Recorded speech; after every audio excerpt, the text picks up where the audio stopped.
कहिए कैसे हैं आप? पहले समय में घड़ी घड़ी किसी के पास नहीं होती थी, पर समय सभी के पास होता था। और आज देख लीजिए, घड़ी सबके हाथों में होगी पर समय किसी के पास नहीं है। सभी बिजी बिजी बिजी, बल्कि महा बिजी है। और इसी भागती दौड़ती जिंदगी में ना, मुझे कल कुछ ऐसा पढ़ने को मिला, मेरे एकदम से ब्रेक लग गया। मैं सोचने लगी कि अच्छा ऐसा भी होता है। तो ये न्यूज़ है न्यूजीलैंड के प्राइम मिनिस्टर की।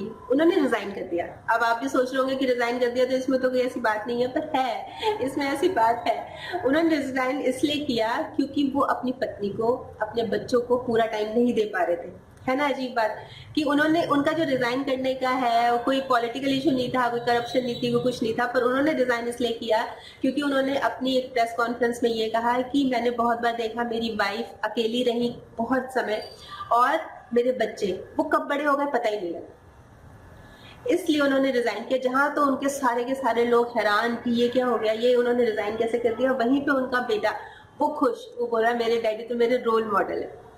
तो जहाँ तक बात है बिजी रहने की, मतलब जिंदगी है, बिजी तो रहना ही चाहिए, इसमें तो कोई डाउट नहीं है। पर जिनके लिए हम कमा रहे हैं, जिनके लिए हम अर्न कर रहे हैं, उनको टाइम नहीं दे पाएंगे तो ये तो अच्छी बात नहीं है ना। मतलब ये तो फिर कंप्लेंट तो होगी ना।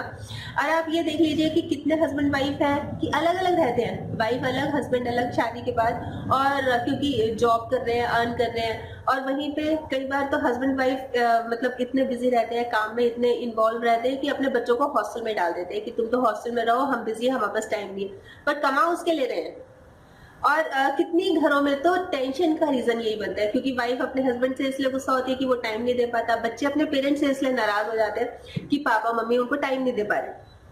वैसे इसी टाइम पे मुझे एक छोटी सी कहानी याद आ रही है। तो कहानी कुछ ऐसे है कि एक बार एक फादर जैसे लेट इवनिंग में घर आते थे, तो वो आते हैं और अपने रूम में चले जाते हैं। तो बच्चा उनका जाग रहा होता है उस समय।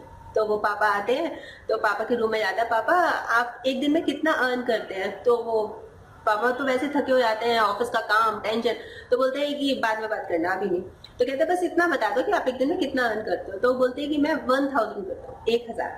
तो बोलते हैं कि अच्छा, क्या आप मुझे 200 रुपए दे सकते हो?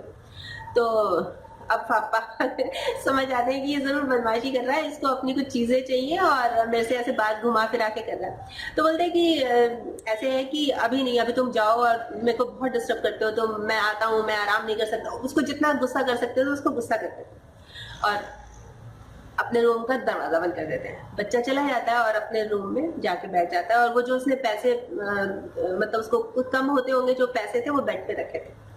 थोड़ी देर बाद जब फादर का थोड़ा रेस्ट कंप्लीट हो जाता है, तो उनको लगता है कि उन्होंने अपने बेटे को डांट के अच्छा नहीं किया, तो वो 200 रुपए निकालते हैं पर्स से, बच्चे के रूम में जाते हैं। उसको बोलते हैं कि बेटा कि आई एम सॉरी और मैंने आपको गुस्सा किया, तो आप ये लो 200 रुपए और बताओ आपने क्या लेना है इसका।